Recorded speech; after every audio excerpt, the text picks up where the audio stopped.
probably say a risotto if they wanted to as a starter, Yeah. because not many people know that you can bake a risotto.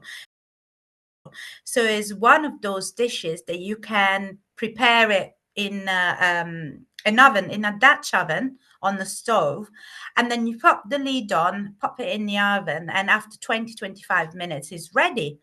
So it's one of those that is very impressive, to say the least, and you don't have to keep on stirring over and over again.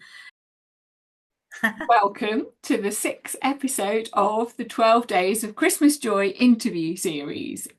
You are in the right place if you love food and need some inspiration and joy in your life. Today, I'm really excited to be joined by the lovely Sofia Gallo, award-winning private chef and cookery tutor. Hello, Sofia. Thank you so much for being here today. Hello, thank you for having me. It's a pleasure. Thank you. So I believe you're originally from southern Italy. Sofia is an award-winning private chef, cookery tutor, food writer, who also took part in MasterChef UK 2021. And the I did. following year went on to win the prestigious Inspiring Culinary Generations national competition. Her hospitality career spans over 2 decades, 3 countries, but it was during the first lockdown that she started sharing her culinary heritage with the rest of the world. Sofia started off by making recipe cards, initially aimed at the international guests who were unable to travel to her family's holiday villa. She wanted to find a way for these people to enjoy traditional Italian recipes in the comfort of their own homes. She then moved on to making video content, which was shared online and quickly turned into lessons with attendees from right across the globe. So, first of all, Sofia, I really want to ask you, is participating in MasterChef as stressful as it looks when you're watching the programme? Oh gosh. I think it depends on your mindset and how you're preparing to go on the program and compete. Um, Possibly it wasn't for me. I had the most enjoyable time purely because it was by chance. And I know that the process can be very stressful. I know that there are people that apply over and over and over again, even to get shortlisted. But potentially, I was one of the lucky one. I did apply once, and through a series of elimination processes, I was accepted onto the program, which I absolutely thoroughly enjoyed. Amazing. So, what made you decide to apply for it? To be fair, it's been the nagging of my colleague Maggie Smith, not the Maggie Smith. So I used to bring food into work. And for the last 4 years, I was nagged to, you must apply a MasterChef, you must apply to take on MasterChef. And 2020 was probably the year that it was better for me to apply because I had nothing else to do at that time. Yeah. So what do? Apply to go on MasterChef. Amazing, amazing. Oh, so it sounds like it was quite an experience anyway. It was.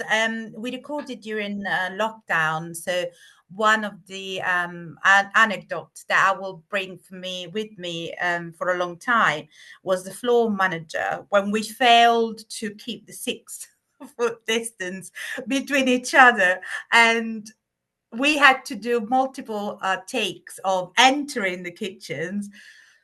He just stormed out with a big stick and he said, "That's it now. I'm just going to measure the distance between you two before you go in. And I will always take it for me." I mean, it was incredible. I'm not going to mention the fact that I had a loft apartment for myself. And I was able to showcase some of the dishes of my region. So that I really, really love. Yeah, yeah. So, what would be like your signature dish? What would you say if you had to pick one dish? What would you? So what I did in the show, once I got the call, not the divine call, but once I was told you made it to the show, then I really started to think at what I could showcase. And because I am a fan, my favorite one was the Australian, and I started watching it once I first came to this country. So 14 years ago now. And then becoming a contestant on the show was a great privilege to have. I had some objectives, let's say so. So I put myself some objectives for being part of the show, and one of which was, apart from winning an apron and doing as far as I could, was to showcase dishes that had never been done before. Particularly for the signature dish, I did a scialatielli pasta dish, which had never been done. People had done pasta before, but not as a traditional dish. And they were quite surprised that I was adding quite a few ingredients that you wouldn't expect into a normal pasta dish to that one. But it worked. It won me a place to fight for a quarterfinal place and the MasterChef apron. So that was the incredible result. Amazing. That sounds amazing, Sophia. Well done. Well done. No, thank you.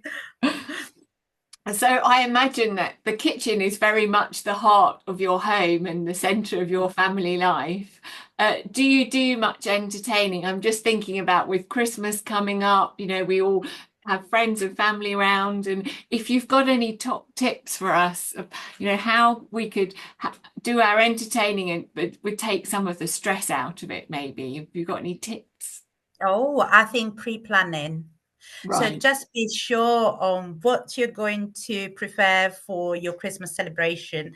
And I remember my mom, she was hosting for tens of guests coming, the families from all over Italy. Christmas would be one of those occasions where everyone would come and see the grandparents or see sisters that they hadn't seen for a long time. But if you plan ahead and you know exactly what you're going to do, then you're going to be absolutely fabulous. And try to do some of those dishes that don't take too much time in the kitchen, so that you can be a good host as well. I think growing up, our kitchen was also a dining place. We never had a dining room, but only a sitting room, for instance. If numbers were above the six around the table, we would add additional little table just to make space.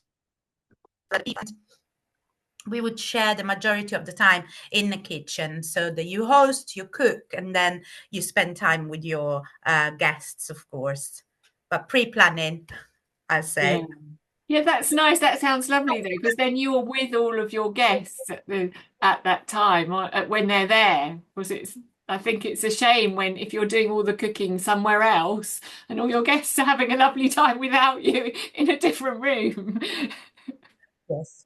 It's not really Christmas, is it? It's just being in the kitchen and cooking rather than embracing and saying, unless, of course, there are always those odds relatives that you don't really want to see. And then you tuck yourself away in the kitchen. So it's one of those two scenarios, but I it love that. depends. Yes, yes. We always have one or two. So You're right. it's So unavoidable. now I'm really interested to know about Italian Christmas food, because obviously I know Yeah. about English Christmas food. What would be the typical sort of festive Italian food that you would have at this time of year? Oh, absolutely. So it really varies. In probably my traditional growing up is not like my neighbor's traditional. That's why it's very difficult to pinpoint what traditional or authentic might be. Because my recipes, for instance, that have been passed on or I've learned through looking at my mom and nonna cooking, are probably of the same dish, different from somewhere else. But what makes it, there's a common thread throughout. We would have a roast, and that's for sure. But it's chicken, roast chicken and potatoes, and then we would use or consume more fish in the build up to Christmas rather than meat. Particularly on the 24th, that would be a fish dinner. And then Christmas lunch would be a roast dinner. With all the trimmings and of course pasta. You can't miss the pasta in during Christmas. We wouldn't normally do antipasto. You see, we wouldn't normally have starters. We would just go to pasta dish and then a roast dinner with vegetables at the time, roast potatoes, lovely roast potatoes. My nonna used to do the most wonderful, very simple. I do so many things are coming in my mind now, and then panettone. Panettone, pandoro at the end of the meal with spumante, not prosecco. So it's like a sweet wine rather than prosecco, and that would be the end of the meal. And then everyone goes to church. So if you haven't been able to go on the 24th, you would go on the 25th. And it's a way of seeing other people or saying Merry Christmas to people that you meet. I come from a very small village, so everyone knows everybody else. So, yes. Oh, that sounds so lovely. And you're making me quite hungry too. Yeah, it's the right time. I think it's the right time for lunch now. Exactly. Yeah, we just yeah, so now if somebody wanted to try make an Italian dish, what would you recommend? Something that's quite simple that they could maybe start off by cooking?